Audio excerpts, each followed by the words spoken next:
Halo guys, bersama saya lagi dalam Orang Dapat Channel dalam segmen Suara Orang Kampung. Alright, sehari ini satu lagi perkara yang saya ingin kongsikan sahabat semua, yang mana ya MB Lato-Lato menfitnah dan akhirnya memohon maaf kepada Datuk Mahfuz Omar, sahabat-sahabat semua.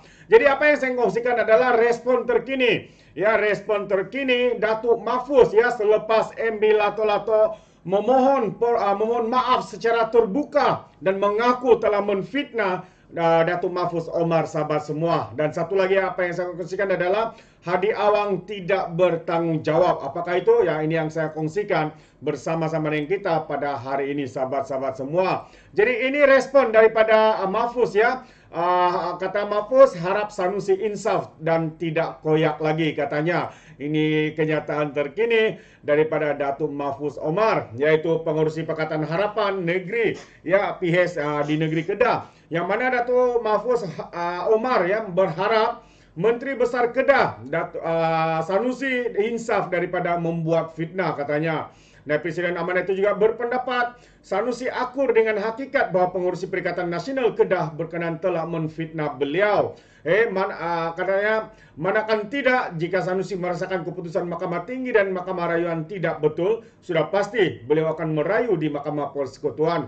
Tetapi katanya, memandangkan Sanusi tidak teruskan dengan rayuan ke peringkat Mahkamah Persekutuan, nampaknya Sanusi akur dan mengaku dan juga bersetuju dengan apa yang diputuskan oleh Mahkamah Tinggi, Mahkamah Rayuan, bahwa Sanusi telah menfitnah saya, tegasnya dalam kenyataan hari ini. Mahfuz berkata demikian mengulas permohonan maaf secara terbuka oleh Sanusi pada hari kemarin ya terhadapnya kerana fitnah berhubung isu perpindahan syarikat judi di Kedah. Ya, tindakan Sanusi yang juga pengarah pilihan raya PAS pusat itu susulan perintah pihak mahkamah supaya berbuat demikian. Katanya atas saman fitnah yang difailkan oleh Mahfuz Omar terhadap saya berkaitan hantaran Facebook tersebut, Mahkamah Tinggi pada 8 hari bulan 11 2021 dan Mahkamah Rayuan pada 3 April 2023 telah memutuskan bahwa hantaran FB saya tersebut adalah satu kenyataan fitnah terhadap Mahfuz Omar dan saya diperintahkan untuk memohon maaf, katanya. Walaupun kita lihat kenyataannya itu masih mengandungi unsur-unsur keangkuhan, kesombongan, tetapi akhirnya akur dan mengaku dia telah menfitnah Datuk Mahfuz, katanya. Oleh yang demikian, saya dengan ini memohon maaf kepada Mahfuz atas kenyataan yang dibuat di dalam hantaran FB tersebut, kata Sanusi lagi. Mengulas lanjut ya, Mahfuz juga yang juga bekas ahli Parlimen Pekak Sena berkata, Sanusi akhirnya akur bahawa beliau hakikatnya tidak ada langsung sebarang kaitan dengan pemindahan premis pusat judi spot toto seperti yang difitnahkan oleh MB Lato-Lato itu. Keputusan mahkamah mendapati Sanusi bersalah menfitnah saya, membuktikan tidak pudar sensitif ya terhadap isu-isu seperti yang didakwa oleh Sanusi dalam fitnahnya terhadap saya, kata Mahfuz lagi. Alhamdulillah, katanya. Itu dia, sahabat-sahabat semua. Akhirnya kebenaran pasti akan diketahui dan kebenaran siapa sebenarnya kaki fitnah telah pun dibongkar dalam kes ini, sahabat-sahabat semua. Memang agak mengejutkan. Tapi inilah ya bagaimana kehidupan, bagaimana mereka-mereka kononnya daripada parti Islam, kononnya memperjuangkan bangsa dan agama, tetapi hakikatnya sahabat semua, mereka hanya memperjuangkan hak parti mereka, hak pribadi mereka demi keuntungan pribadi, demi keuntungan parti mereka, bukannya untuk rakyat di luar sana, sahabat-sahabat semua. Itu pandangan saya. Jadi satu lagi yang saya ingin kongsikan pada kita hari ini adalah berkaitan dengan Hadi Awang yang tidak bertanggung jawab. Kenapakah saya katakan seperti itu, sahabat semua? Jadi ini adalah kenyataan ya, kenyataan terkini daripada Presiden Lebay PAS ini yang menyatakan, mana sudah berita itu sekejap ya. Saya cari dulu. Okey, mana dia?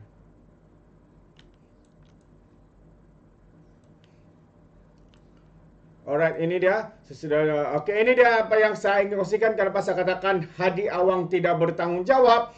Kerana ya beliau menasihatkan pekerja Muslim tarik diri daripada Malaysia kini.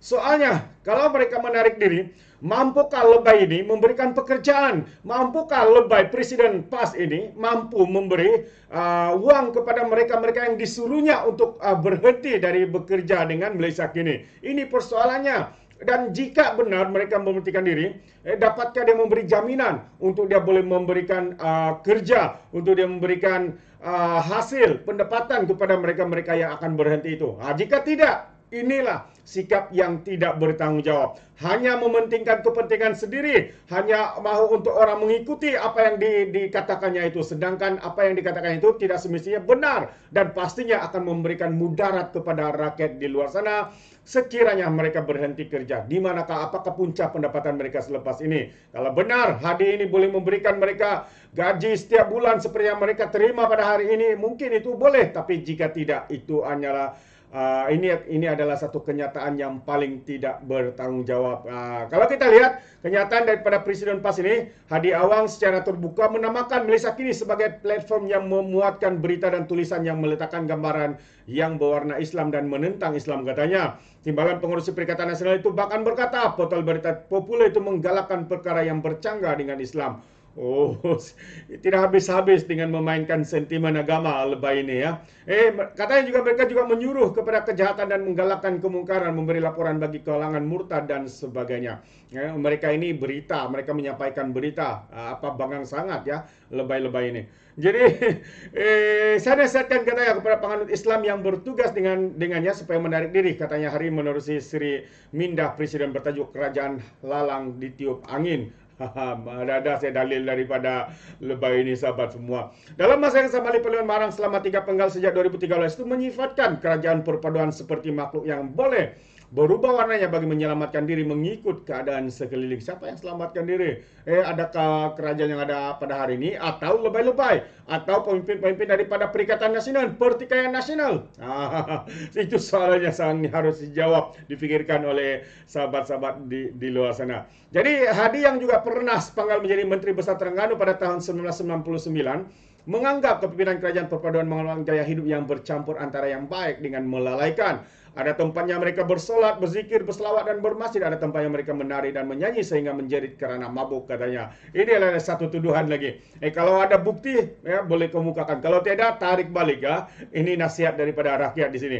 Malah ada yang berlakon dan boleh berlagak lakonnya menjadi alim, lebay dan boleh diubah lagak lakonnya sehingga menjadi samseng dan penjenayah. Saya tidak pernah melihat ya mana-mana pimpinan dalam Pakatan Harapan yang seperti yang dinyatakan ini. Apa yang saya lihat datangnya daripada parti PAS, yang berlagak menjadi alim, yang lebay, yang berlagak bagus, tapi akhirnya samsing. Ada ustaz ulama-ulama mereka yang sanggup memaki hamun semasa memberi ceramah, mengeluarkan middle finger dan sebagainya, dan menipu. Kononnya ada gelaran datuk. Ada pula ustaz-ustaz ulama-ulama yang menfitnah. Banyak yang sudah kalah fitnah, kalah saman fitnah, seperti Menteri Lato-Lato, Pesuruhjaya Perak, Dusuki, dan banyak lagi, sahabat semua.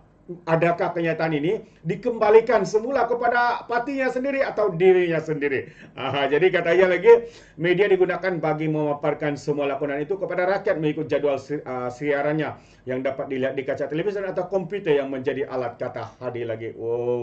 Memang dalil daripada lebay ini adalah satu yang tidak masuk akal. Seperti yang saya katakan awal tadi, kalau dia suruh orang berhenti kerja, mampukah dia menyediakan pekerjaan buat mereka? Mampukah dia memberikan pendapatan buat mereka yang akan atau mungkin berhenti daripada bekerja di Malaysia kini? Ini persoalannya. Kalau tidak mampu, ini adalah satu kenyataan yang tidak bertanggung jawab. Hanya mementingkan supaya orang ikut segala yang dia katakan, tapi pada asalnya, pada dasarnya, sahabat semua, inilah sikap yang tidak bertanggung jawab, sikap mementingkan diri sendiri. Hanya pentingkan kepentingan mereka, parti mereka, perjuangan mereka yang kononnya perjuangkan agama dan bangsa, tapi hakikatnya, sahabat semua, itu hanyalah perjuangan pribadi mereka semata-mata untuk kepentingan parti mereka, untuk kepentingan setengah pemimpin daripada parti ini, sahabat semua. Bagaimana pula dengan pandangan itu? Pandangan Anda? Ini adalah pandangan saya ya, berkaitan dengan kenyataan daripada Presiden lebay PAS ini, sahabat-sahabat semua. Anda boleh berikan komen Anda dalam ruangan komen. Tapi ingat, komen dengan cara berhemah, jangan menjadi seperti Walan Walauntit, lebay-lebay, geng Sapu Bersih dan GTA, geng Takut Anwar. Apabila mereka memberikan komen penuh dengan hasutan, penuh dengan kebencian, hasutan kebencian, menyemai kebencian, dan juga fitnah-fitnah melampau. Ini adalah satu yang sangat memalukan. Sepertinya mereka tidak punya otak, mungkin karena mereka menggunakan otak di lutut.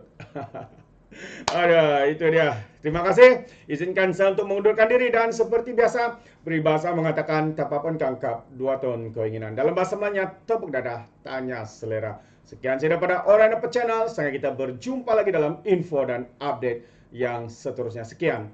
Bye-bye.